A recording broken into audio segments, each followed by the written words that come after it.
Well, if you started watching this video of mine, you probably feel very strange. Mr. Nie is starting to making video on foundation mathematics. Well, I think this is more than let's say, one thing off my bucket list and more of a community service because personally, I'm not teaching, tutoring, or lecturing foundation math, but I feel I still have some interest in this sub-branch of mathematics subject in VCE course. And actually, from my observation, in the past 2 years, there were 3 foundation maths exam paper. This one was the most recent one in November 2024. And also in 2023, VCAA has published a sample exam paper. Let me show you what I've got here. So actually, if you look at the VCA website, you can see there is a examination specifications. That's a document. And there is a sample written examination, which is also closely aligned to the current study design, the VCA formula sheet. And this one is the 2024 paper. And this one was the official 2023 paper. And you can see the assessment report. So whether you are a student or a teacher, if you're watching my video, I strongly recommend you going through this video because the chief assessor of Foundation Maths in 2024, he actually went through all the important aspects regarding marking and students' performances. And it's better watched in conjunction with this assessment report, in my opinion. Okay. And another thing is Foundation Maths is slightly different from method, special, or general because students can only access, for example, a scientific calculator, like here, not like the other 3 math subjects. Students all have access to CAS calculator. So you can see I've got a Casio one here, or you might have, let's say, a TI-30. But this one, I just have that on my laptop. It's handy. So let's have a look at the multi-choice question. So now you have a special color, and it's made by mixing blue and green paint in the ratio 2 parts blue to 1 part green. So what I'm going to do is I'll put the green here and the blue here. The ratio is like 2 parts of blue and 1 part green. Therefore, you can actually apply this ratio to other combinations. For example, if you have 250 mils of green, from 1 to 250, you multiply by 250. To keep the same ratio, you also need to multiply 2 by 250, which will give you 500. Therefore, you choose C. Alternatively, if you say, okay, you multiply 250 by 2, exactly, yes, you can get, let's say, 500 mils of the blue paint. Next one. A company purchases 8 printers. Each printer costs $92. The total cost is calculated using leading digit approximations. That means first, if you calculate the actual cost, it will be 92 times 8 printers. So you can actually use your scientific calculator, 92 times 8. So that will give you $736. But if you approximate this total cost using leading digit, that means you knock out the number 2. So you write the estimate equals to 90. Instead of the 92, you just knock out the 2 using a correct to the nearest $10. Multiply by 8. So you get 720 as your estimate. Then you want to figure out the percentage error. This is where you also need to look at, let's say, the VCAA formula sheet. And you can just get a fraction. It's the actual value. Let's say, actually, you should say 720, that's the estimated value, minus the actual value, 736, divided by 736. And then what I will do is I'll multiply that by 100. Do you notice this button? It's a conversion between standard form and a decimal form, etc., etc. So let me just, actually, let me do that again.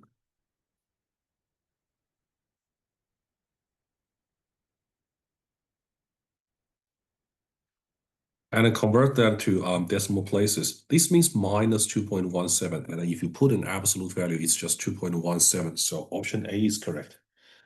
The meaning of this negative means this is an underestimate because you are estimating less than the actual. That's why you get a negative, okay? Anyway, question 3. A refrigerator operates continuously and each hour uses 0.24 kilowatts hours of electricity. So each day, the question wants 365 days. Each day you have 24 hours. You can figure out the total amount of electricity used each day by using 24 times 0.24, okay? And then you have an average electricity rate, which is 18 cents or $0.18 per kilowatt hour times the rate. And you want the total cost for a year, 365 days. So you multiply this bit, the daily cost, by number of days. And then you can just get the calculator, 24 times 0.24 times 0.18. By the way, if you involve a very long calculation, you can just chuck everything into your scientific calculator instead of calculating bits by bits, if that's easier for you. Then you will see 378.43, which is closest to option D. And you can look at the next question.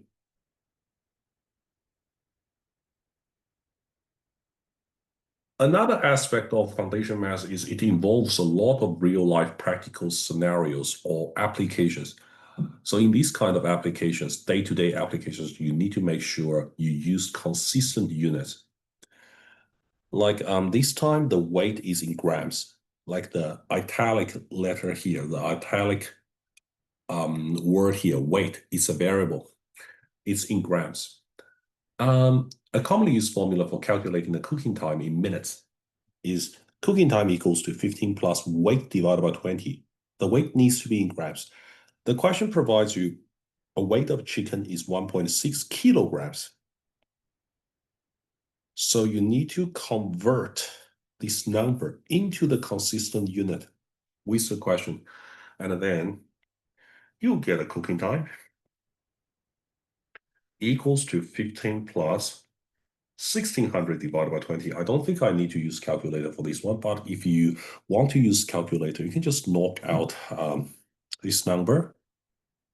For instance, I just say 15 plus a fraction, 1600 divided by 20. Anyway, I need to press I'm getting too used to the execute button. Haven't been using scientific for quite a while. 95 minutes. Or you could just, let's say, simplify everything. This is just 80, so 15 plus 80 is 95. Question 5. A patient is being driven from their home to the nearest hospital at an average speed of 80 kilometers per hour. An ambulance is dispatched from the hospital at the same time to meet the patient on the way. The ambulance travels at an average speed of 100 kilometers per hour. The hospital is 180 kilometers by road from the patient's home. This information is shown in the diagram below, in the graph below. So we would like to get the distance traveled by the ambulance to where the two vehicles meet. The key phrase here is meet. If you can get, let's say, a ruler, something along this line,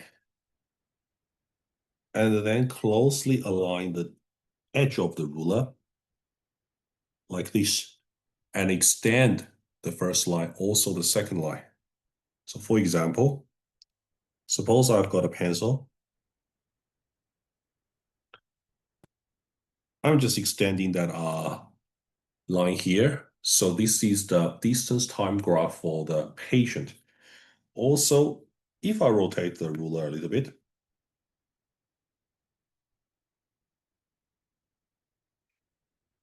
for example, like this, I make sure the edge of the ruler is closely matched to the dash line. And I'm able to get, let's say, another straight line.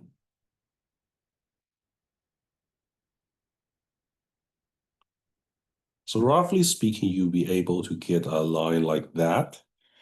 Okay, so now you can see the rough intersection is at the point 60s, I would say.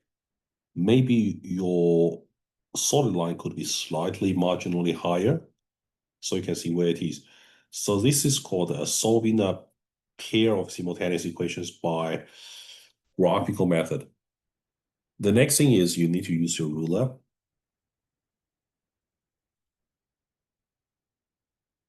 And get, for example, the value here, okay? The value here. So roughly speaking, it is at, let's say, this is 60, this is 120, 60 to 70, 70 to 80, 90, 100, 110, 120, okay? So roughly speaking, you could argue this is 75 or 80. Don't get confused by this 60 here because there is an answer 60 waiting for you. This is not actually the distance we want. It's the time where the ambulance will meet the patient's car. And then we would like to find the distance traveled by the ambulance. So this is actually a change in the location. For example, at the start, t equals to 0, say, this is the home, this is the hospital. The ambulance is traveling in this way. The patient's car is traveling that way. So eventually, they will meet somewhere in the middle after 60 minutes, t equals to 0, t equals to 60. So at t equals to 0, the hospital, the car ambulance is at a hospital 180, let's say, kilometers away. And after 60, it's now 80 kilometers away from the patient's home, okay? So the distance traveled by the ambulance is 100 kilometers, okay? So that is option C, I suppose. All right.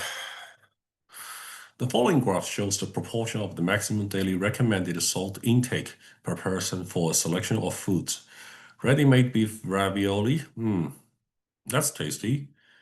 Bacon and egg roll with sauce, 49%. Meat pie and sauce, sounds good.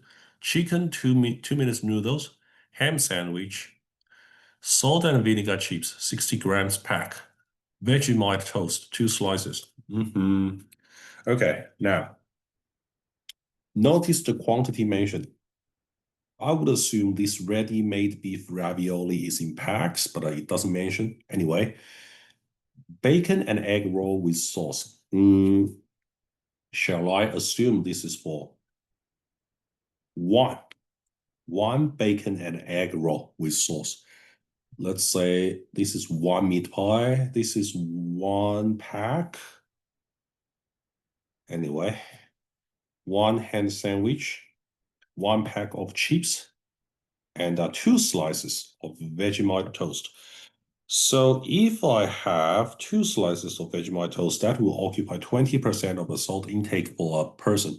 But if it's 1 slice, then it will be just 10% of the total requirement.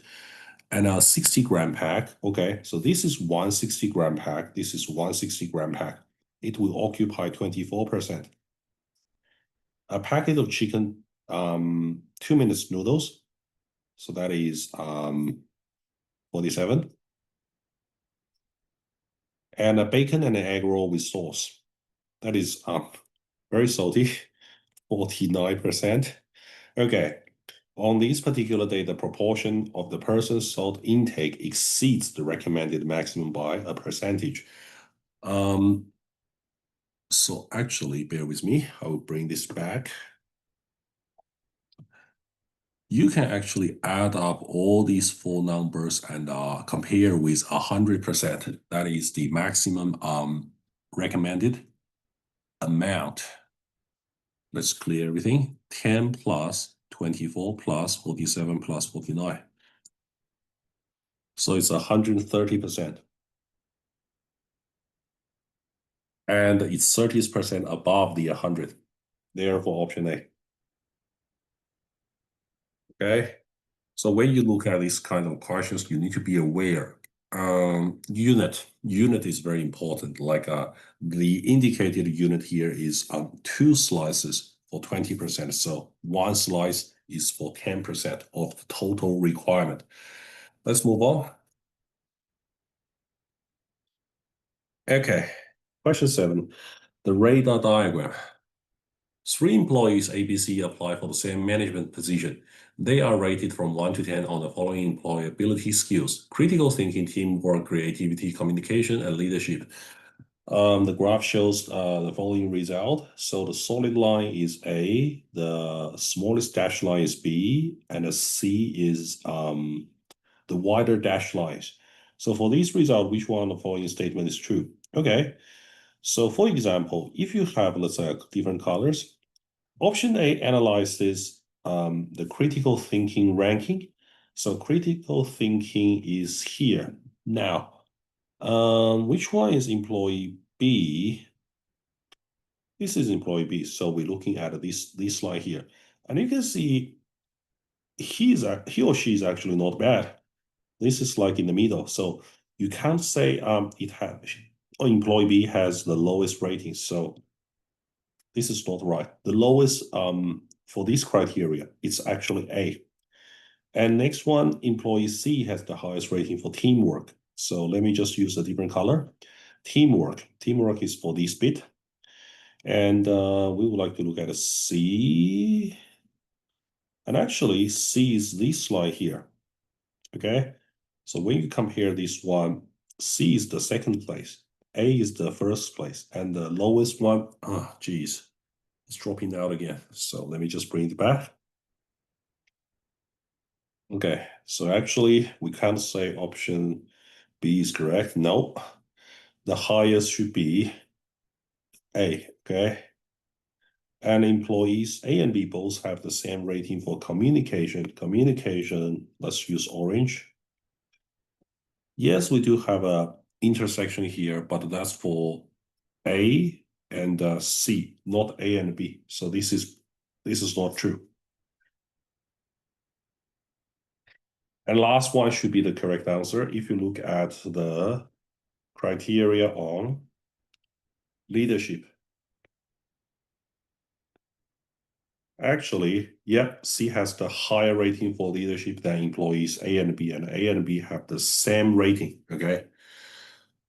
So you could use different colors to highlight each criteria, etc., etc. Okay. The graph below shows the estimated percentage of market share by revenue of online television subscriptions for 2021 and 2023. So you have other, Stan, Foxtel, Disney, and Netflix. The companies that showed a decrease in their percentage of market share from 21 to 23 were, okay. So if you look at the other, just compare the width, okay, for each segmented bar chart. So this one is larger, okay. And for the Stan, the light gray one, this is smaller. So we expect a decrease in the category Stan.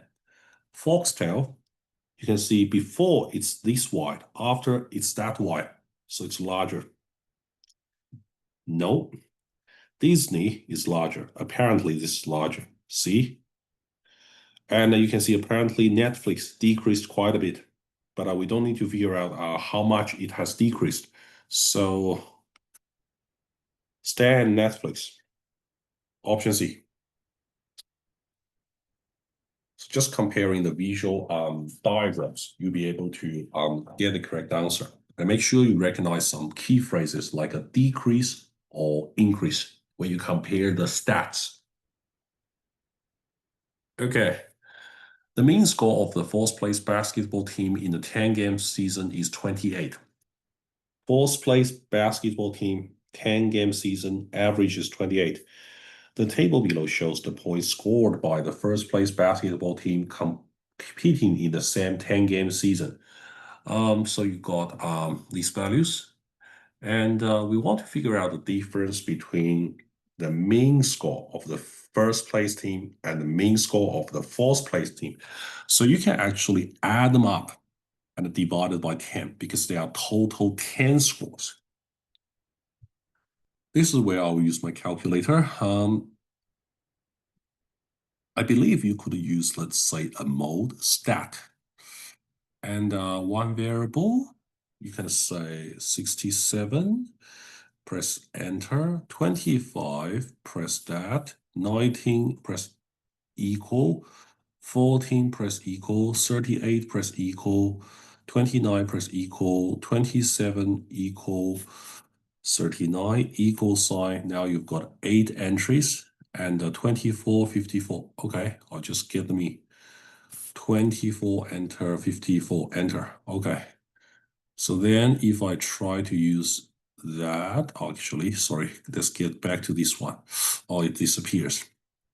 But anyway, you could actually just do the normal computation, say 67 plus 25 plus 19 plus 14 plus 38 plus 29 plus 27 plus 39 plus 24 plus 54. And I click this button, okay? And then divide by 10. So you get a 168 divided by 5 and a 33.6. And you can take away 28. So the difference is like 5.6. Option B. Okay, I probably can figure out how to get this one. So if you're using, let's say, a Casio one, you can try to use mode, stats, and what else do we have? For example, let me just try a few numbers to work this out. For example, a 1, that's 67, 25, 19. Okay, I should have, let's say, not all clear. Let me just have a look. Stats, shift 1. Yeah, shift 1. If you look at this yellow button, you press a shift first, and that corresponding number. If you want to get, let's say, the red functionality, you can press alpha and the relevant buttons. Yep, I regurgitated my memory. And then you might want to use, let's say, data. Press number 2. Nah, let me try again. Shift stats. Type. Nah, just one again. Shift stats. Nah, not this one. Let me just escape. Where can I escape? Okay. Mode. That's computation anyway. 1 here. I think you should have an average or whatsoever. But anyway, I'll figure that out next time. Let's move on. A survey question asked 1,064 teenagers and children from Australia to select the news sources they interacted with on the previous day. The responses are summarized below. When asked about the news activities they did yesterday, so you've got these things. Okay. So like the percentage here, well, the linking thing here, you need to do the linking statement or the connection. This is like the total number 1,064. For each option, you multiply the number by the percentage, and you will get how many students or teenagers selecting that particular option. The question says the number of news sources that were selected by fewer than 260 teenagers and children. What I will do is I will multiply 1064 by, actually, sorry, I'll just use that as a denominator. 260 divided by 1064 to figure out, let's say, a proportion or percentage. So if I go for, let's say, now I need to use computation, fraction, 260 divided by 1064. Okay. 260 divided by 1064. Convert to decimal, that is 0.24436. And if I multiply that by 100, that is roughly 24.4%.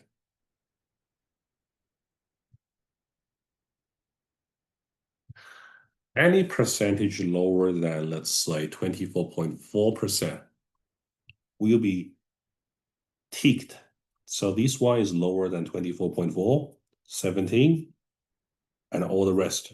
You can see these percentages are ranked in the descending order. So I would say the number of news sources will be 7. There are 7 sources. Yeah. Okay. Now, a real estate agent earns a commission on the houses they sell. The commission is 4% on the first 200,000, 2% on the next 400,000, and 1.5% on the remainder. If a house is sold for $1 million, you have 6 zeros, that's $1 million. The commission earned should be, okay, I'll just quickly do a pie chart, whatsoever it is. Let's say the total is $1 million. 200,000 is like 1/5 of it. Okay, so that's 1/5. And this will be 2/5. Okay, so what I'm trying to say is for this bit, it's 200,000. The first part, you multiply by 0.04 to work out your commission from the blue region. The next part, 2/5. You've got 400,000, and these spaces is multiplied by 0.02 to figure out the commission from this green part. And the last bit is the remainder. The remainder of the $1 million is still 400,000, but you only earn 1.5% for your commission. And eventually you add up all the sub parts, the commissions, 3 parts of the commission, and you get a total answer. This is a really good, arithmetic question. 200,000 multiplied by 0.04 plus 400,000, yep, 5 zeros, multiplied by 0.02 plus the remainder 400,000 times 0.012 or 15. Enter. So you will earn 22,000. Option A. Okay, a home hairdressing business sells hair products. The wholesale price paid for a bottle of styling gel is $450. The hairdresser marks up the wholesale price by 40%, but that's still very cheap in my opinion. As long as the hairdresser doesn't mark this up by 100% or 200%, that's like ripping off. So I think 40% is a fair amount of markup for tiny bit profit. And the selling price will be the marked up price plus GST. In Australia, I think the GST is 10% of the 10% more. So you will first put a 450 as your basis. Mark this up by 40% means you multiply by 140% or just multiply by 1.4. Then for the GST, you need to multiply by 110%, okay? So you get 4.5 times 1.4. Nah, I'm not using 140. I'm just using 1.4 multiplied by 1.1. Okay, remember when you multiply by something percent, it's actually multiplied by an equivalent numeric number. Enter. This will be the price on the shelf.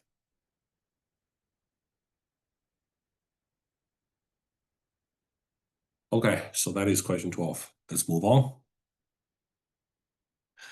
An investment of 10,000 is deposited into a bank account for a period of 5 years. At the end of the 5 years, the investment has grown to this much. So let's figure out the interest. It's the present value subtracting your initial value is $1,937.50. Over how many years? 5 years. Simple interest model. So we can simply divide that by a number of period. If it's a compounding interest or let's say reducing balance, that's a totally different modeling if you are doing general math as well. Okay. So each year, 1937 divided 50 divided by 5. So you can figure out, for example, 1937.5 divided by 5.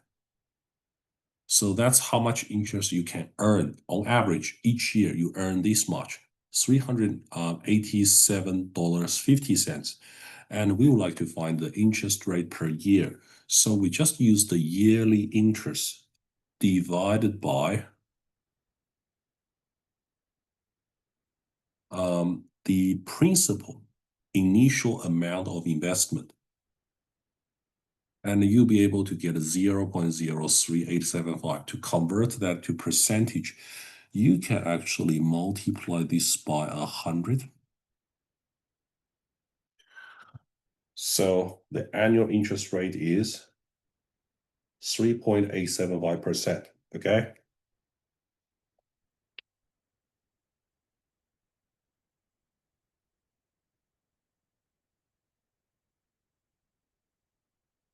We call it R rate or I.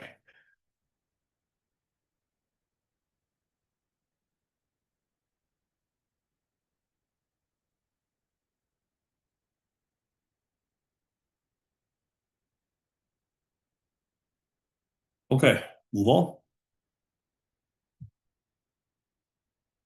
The HELP or HEX, etc., the Higher Education Loan Program assists eligible students with their university or other higher education provider fees. These fees are repaid over time. After paid employment begins, the repayment is calculated as a percentage of annual income. Repayment rates for a range of annual incomes are given in the table below. In the financial year 2023 to 2024, a graduate generated an annual income of this much from paid employment. So we need to identify the correct bracket. Let's say between, definitely if you look at the leading digits, this is 70. Nah, not in this one. It's larger than 66 here, lower than 70,000 something. So should be in this category, okay? And we just need to multiply this number by 3.0%. So for example, I say 67450 multiplied by 0.03. So this is how much you should repay the government altogether. Round it to the nearest dollar. So you round it up to the whole number. And let's move on. A student is buying a new 1,200 smart TV using a buy now and pay later arrangement.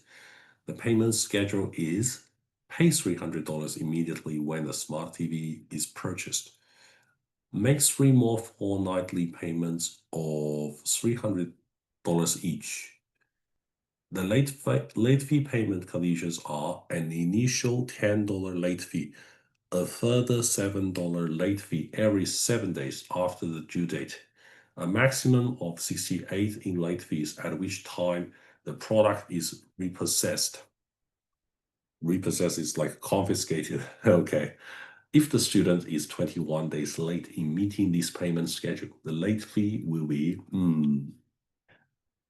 So each 7 days you pay $7. If you delayed your payment by 21 days, that's 3 lots of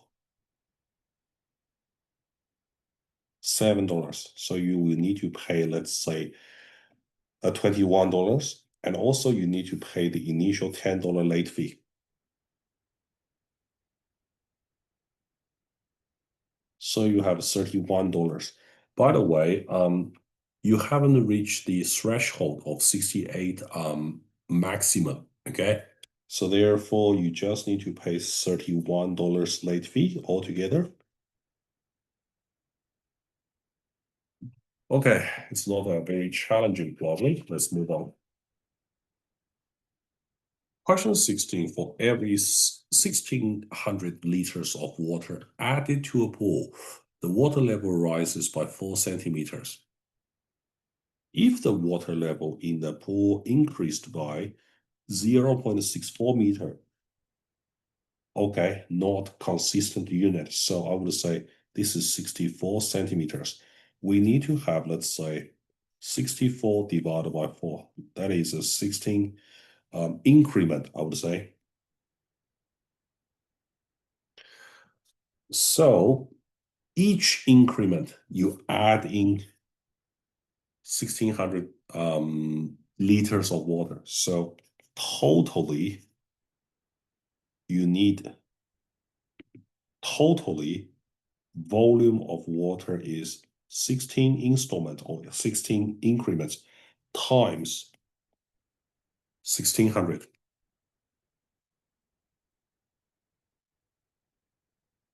25600 liters.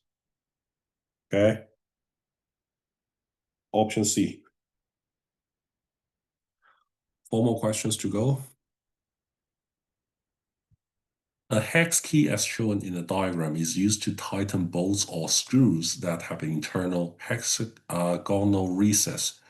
Hex keys are available in imperial and metric sizes. Okay, so now we know 1 inch is 2.54 centimeters. If I have a 4 millimeter metric hex key, I would like to convert that to imperial unit.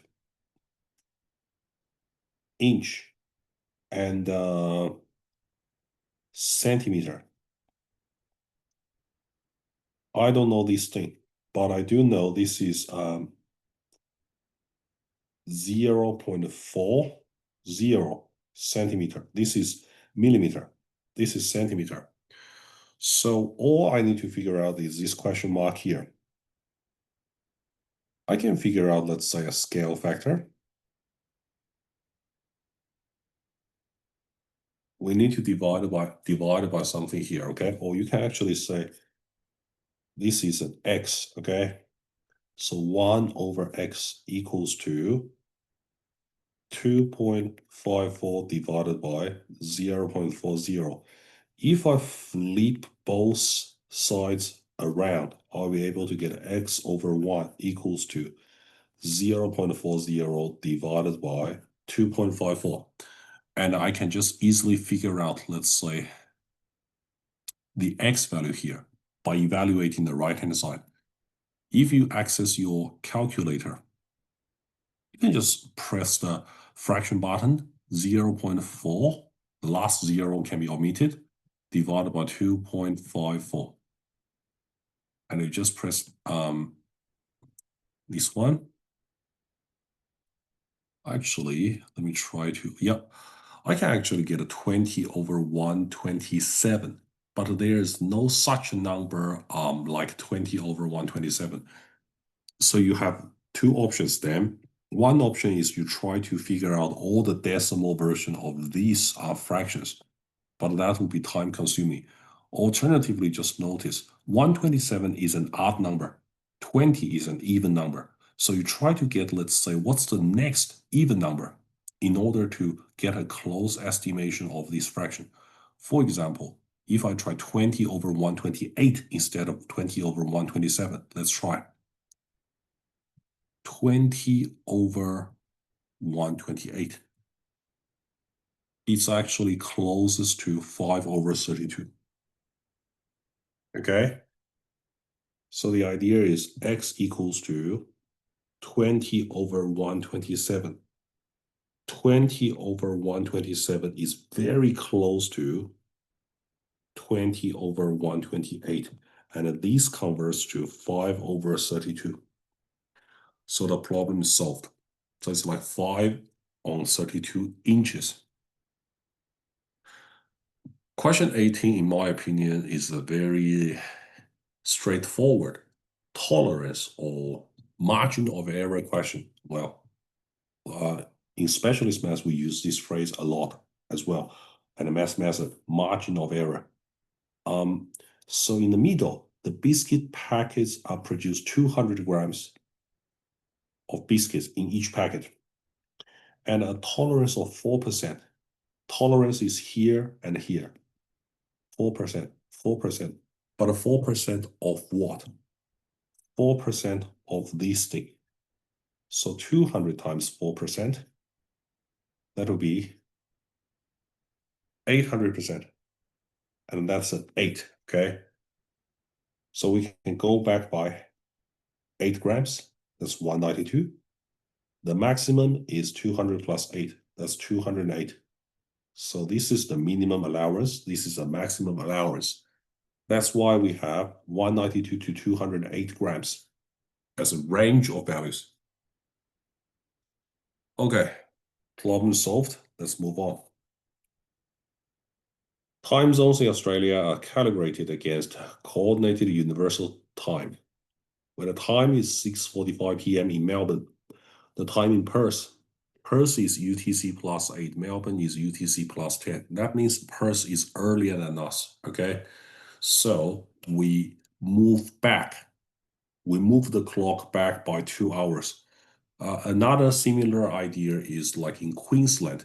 If Queensland is roughly an hour ahead of us, okay, because it's on the more eastern side of Australia. Anything, well, let's just talk about the globe, okay? So this is Australia, okay, and this is Tasmania. Forgive my bad drawing. Earlier, later, okay? So here's Melbourne. Melbourne is roughly, 1,000 kilometers away from Sydney, but we are still in the same time zone. It's called the Eastern Standard Time of Australia, whatever it is. And this is Perth, okay? And this is Brisbane. You have Gold Coast, etc., etc. But anyway, just 2 hours before us, 4:45, okay? Minus 2 hours. In the older time, this time zone stuff was assessed in further math. Good old days. Question 20.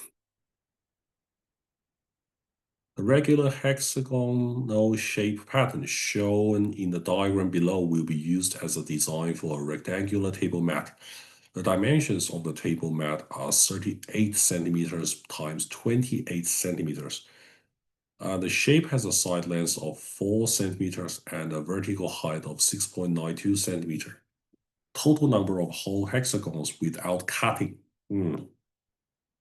needed to cover as much of the table mat as possible. Well, this question as a last multi-choice question was designed to be a challenging one in the foundation maths cohort. My approach to this one will be a combination of pen and pencil and some calculation. Pen and pencil for what? For, let's say, try your best to produce a blow sketch. But before we do that, let me just draw a regular hexagon here, okay? I'm trying to draw it as accurate as possible. Let me try my best, okay? So a hexagon, if it's regular, you can actually divide this one into, for example, 6 equal pieces, 6 equilateral triangles. So if the side length is 4, this is a 4, this is a 4, this is a 4, this is a 4, and this is a 4. You have another 4 here and a 4 here. So the horizontal width will be 8 centimeters, okay? That's why you get, let's say, an 8 here. This is an 8. And notice that the tessellation or stacking pattern is not like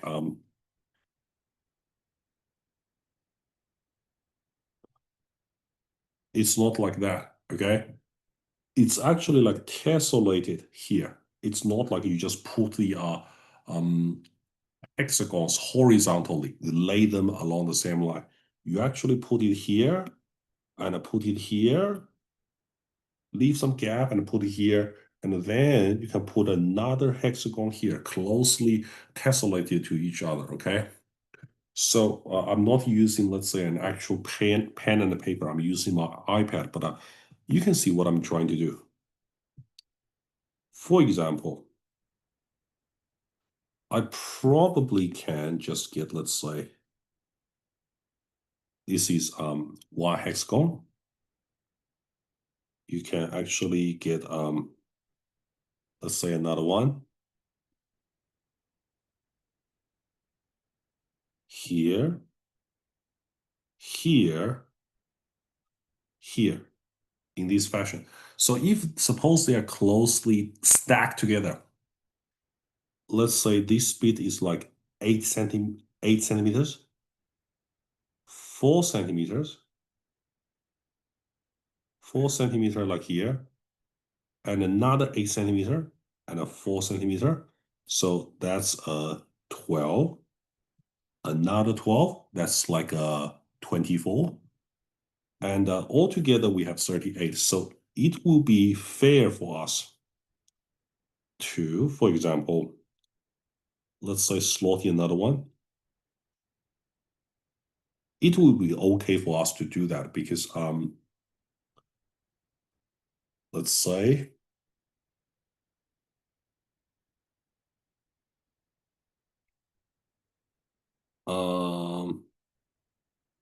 horizontally,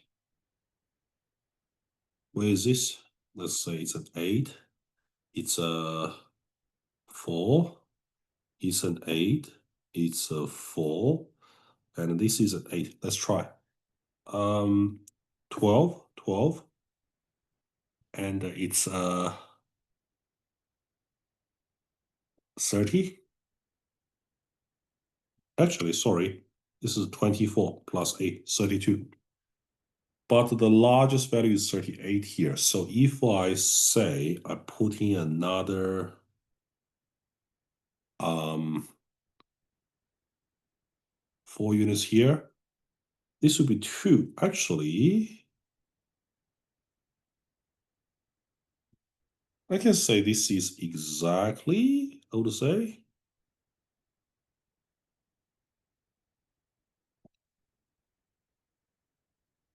All right.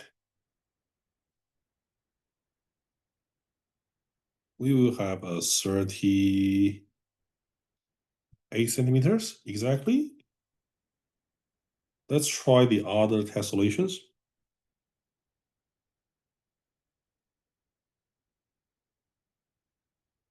Vertically, each one is 6.92. So you can at most get, say, 4 layers because it's roughly 7 centimeters. Is that right? So vertical height here is like 7, 7, 7, 7, and it's slightly lower. So it should be fine.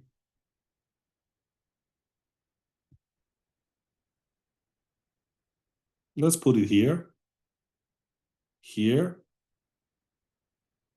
here.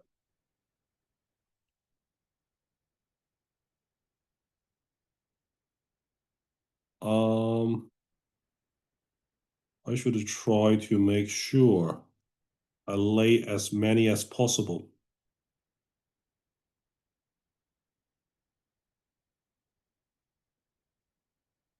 Okay, seems that is a largest number I could slot in. Okay.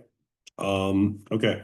So now let's count. 1, 2, 3, 4, 5, 6, 7, 8, 9, 10, 11, 12, 13, 14, 15, 16, 17, 18, 19, 20, 21. Yep.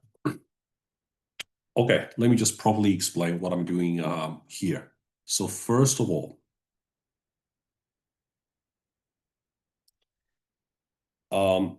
the reason why I can stack the tiles or the hexagonal shape pattern in this way is because this bit is 8, this bit is 4. They are closely stacked together. And doing the same thing here, horizontally, I've got a 12 centimeters, another 12 centimeters. So altogether from here up to here, I've got a 24 centimeters, and this is another 8. This is another 4. But also notice you're not just stopping here. You cannot cut the tile. You need to count another 2 centimeters here. So that's exactly fitting the 38 centimeters, okay? And then vertically, I can just get, let's say, that's roughly close to 7 centimeters, the vertical height. 2 lots of 7, 3 lots of 7, 4 lots of 7. We know 4 times 7 is 28, but it's slightly lower. So it's definitely okay for us to closely stack the 4 tiles like that vertically. But then for the alternating pattern, I have to have a 4, 3, 4, 3, 4, 3. That's it. Eventually, we've got 7, 7, and 7. Okay. So this is indeed a challenging geometry problem.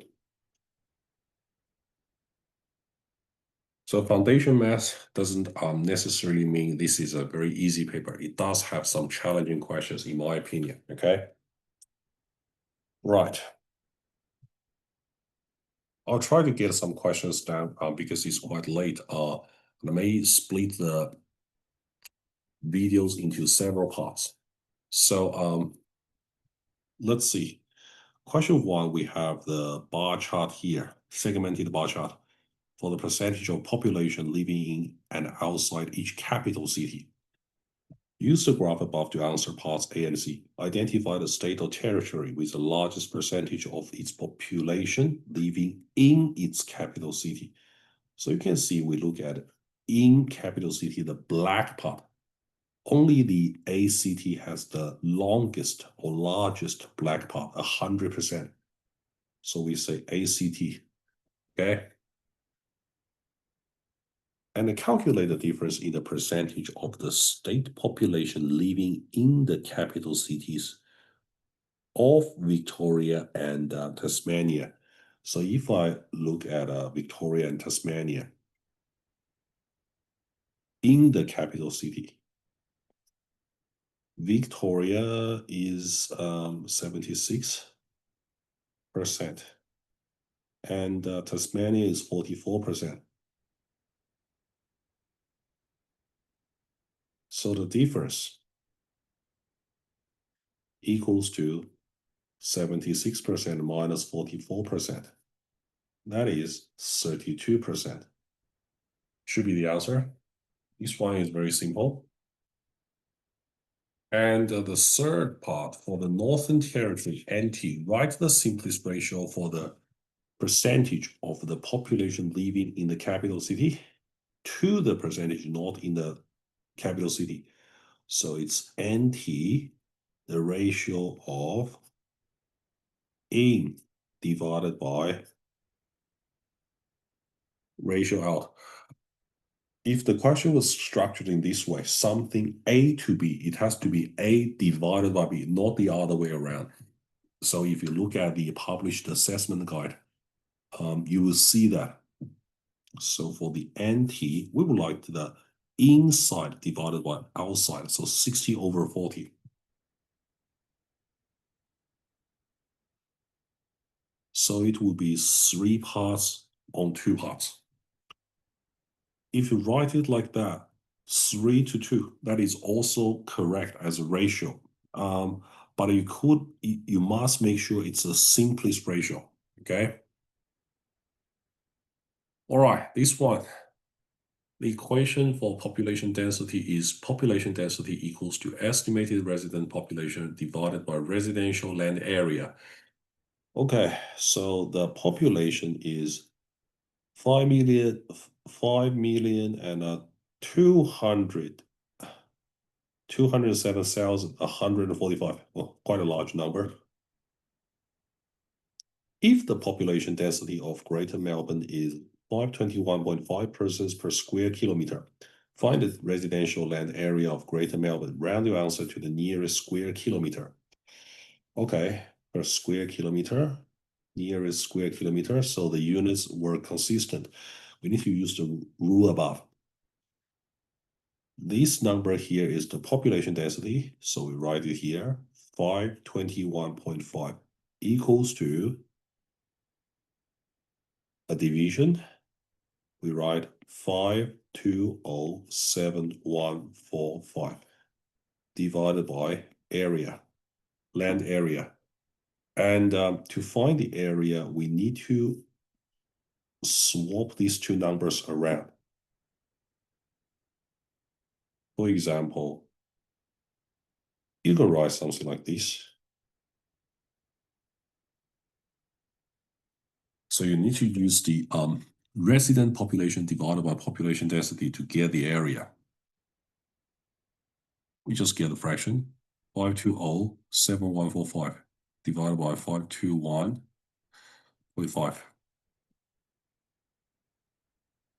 So you get a 9984.93768. Rounded to the nearest whole number, it's 9985 kilometers squared. Okay, so that is the first question. Then let's move on and look at another question.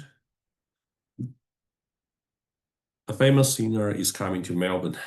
The price of tickets for the venue sections are shown below. Hopefully it's Elton John at some stage. A reserve, the most expensive one, $379.9. The others are cheaper, okay? From expensive to cheaper.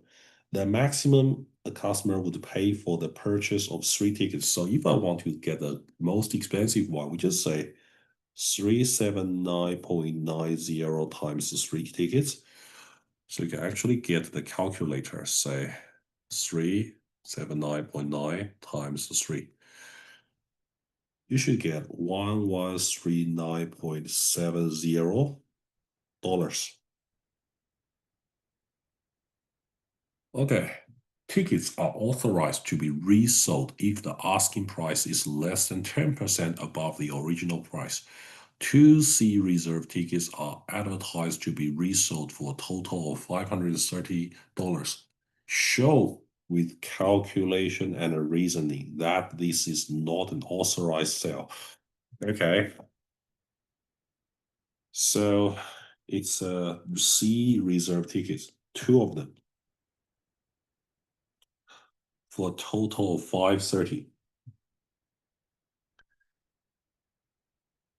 Actual sale price equals to 530 divided by 2. That is $265. Okay, so the original price equals to 239.90. Allowed maximum price equals to 239.90. Just give me a second. Let me bring this back. I just didn't realize it's flashing again. Okay. Multiplied by 110%. Okay. So what I'm doing is I multiply the old price by the maximum percentage. You can only get let's say 10% markup.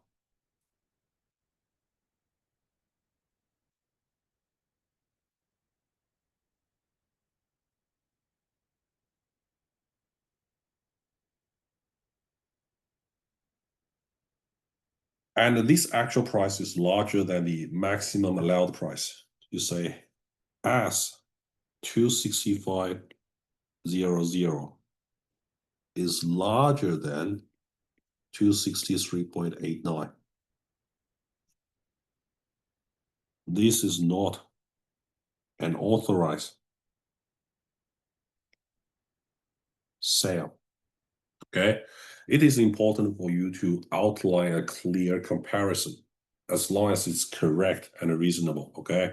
There are other ways to tackle this question. So if you refer to the published marking guide, you will see quite a bit variations were accepted. But make sure you outline your calculation and the clear comparison, in my opinion. Okay. Okay, this is an interesting one.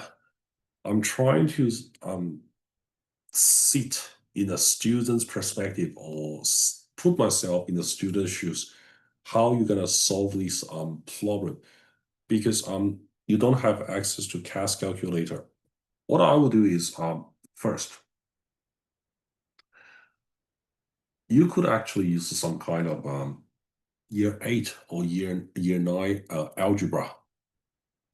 So a group booking for 42 customers is made for tickets in the B reserve and the D reserve sections. The total cost for the tickets is 10265.8. So let's say B is the number of B tickets.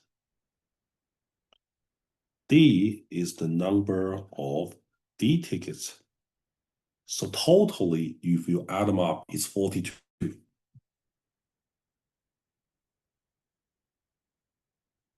And then the total cost is 10,265.80 or 80 cents.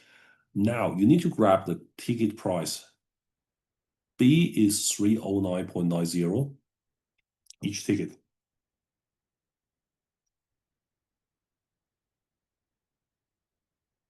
Plus 239.9.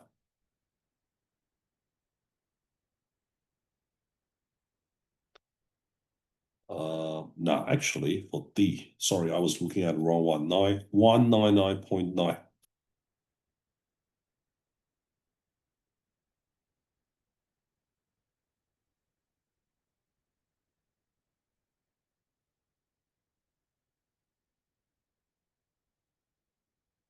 Something along this line. And then The problem is how can you solve this correctly? I'll clearly outline each step. This is equation 1, this is equation 2. So equation 1 has the smallest coefficient.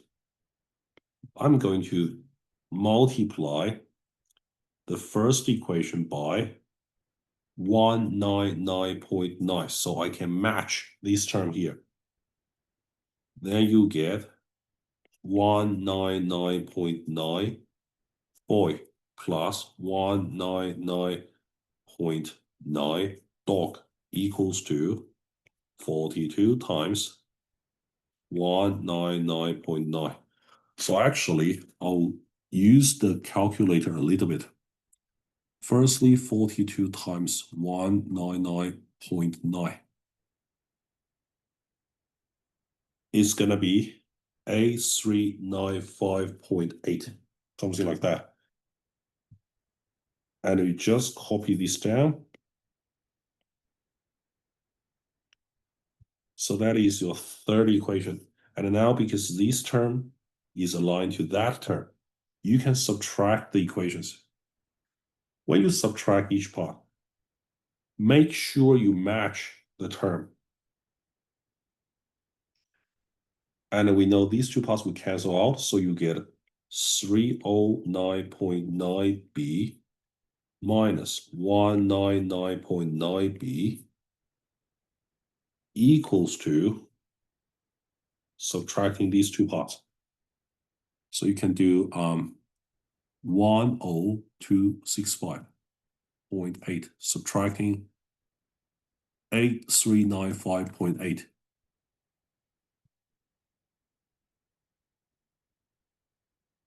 And now you simplify the left-hand side. Don't drop out the b. 309.9, take away 199.9. It will be 110b equals to 1870.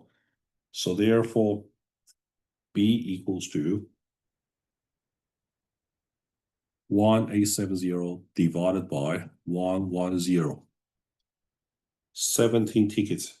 And then 42. Don't forget, b plus d is 42. So 17 plus d is 42. We use 42, take away 17, 25. And the problem solved. Okay. So you need to make sure you match the correct term. This is called a solving by elimination. Plus, you have access to calculator. You can use your calculator to deal with larger number calculations, but make sure you set out your working clearly and identify the terms you want to cancel. Eventually, you isolate that term and get another term. The unknowns B and D. Okay. Question 3. The ingredients list for jam top recipe is given below. 200 grams flour, 125 grams butter, 1 medium egg, 1 vanilla pod, and 100 grams jam. This recipe makes 12 tarts. The weight of medium egg is 43 grams, and the weight of the vanilla pod is 2 grams. Calculate the total weight of ingredients in kilograms for this recipe. So it was a 1-mark question. Okay, so let's say 250 plus 125 plus 1 times 43 grams plus 1 times 2 grams plus 100. But these numbers are in grams, so you need to convert that to kilograms, okay?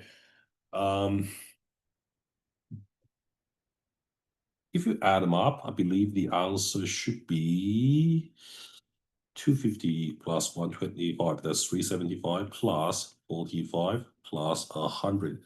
So this will give you 420 plus 100. That is 520. This is in grams. So therefore you get 0.520 kilograms, okay? Okay, the ingredients are purchased at the local market at the cost listed below. 1 kilogram flour, $1.40. Okay, you have all these unit price. Calculate to the nearest cent the cost of the ingredient per tot. So what I'm gonna do is I'll figure out the cost for 12 tots and then divide the cost by 12. So for example, 1 kilogram is like 1,000 grams.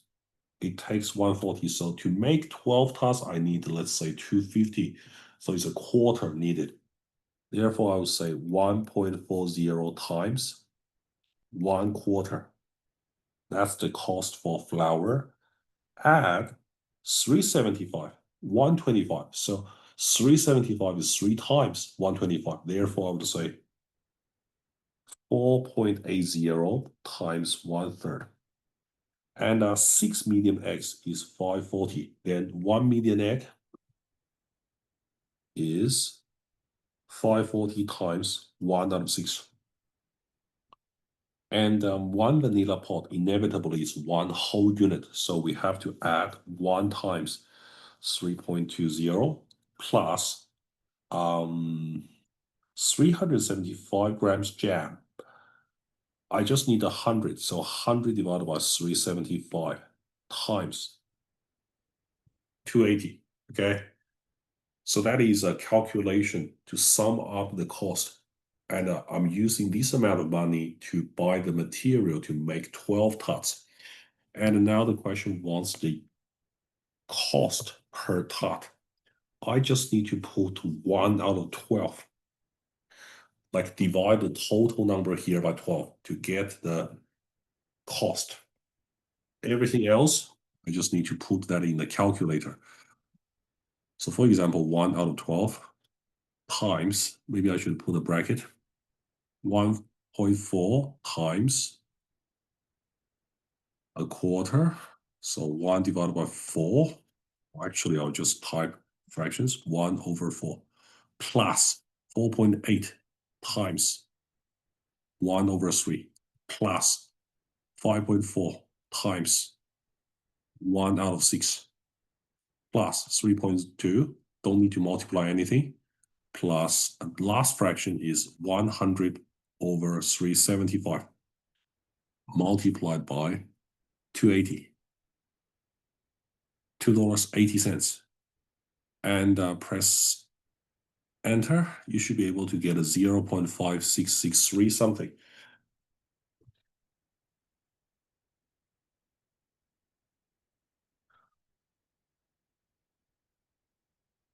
Yep. And this is in dollars, isn't it? So it's actually equal to 56.63 something cents. Nearest cent means, okay, this number is greater than 5, so I can round it up to get a 57 cents. Well, it's always a good idea to specify your unit, especially in such a math subject involving so many practical applications. Because when you read through the assessment report and also the marking guide, sometimes they could forgive you on unit, but other times unit becomes essential. So you never know where you're gonna lose a mark or something for incorrect use of unit or missing unit. So just make sure you write unit, in my opinion, okay? So far I've got a, yeah, I've got a unit. Okay, I'll finish off this question.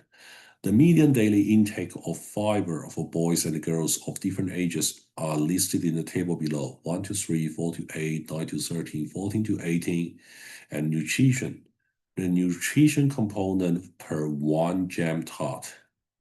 Okay, I just need to look at a fiber. 1.3, that's for each jam tot. A 17-year-old boy, okay, boy, 17-year-old in this category. The boy needs 28 grams of fiber per day. 2 jam tots, so 2 times available 1.3 is 2.6 grams of fiber.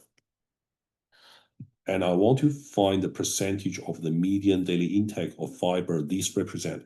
1 decimal place, percentage.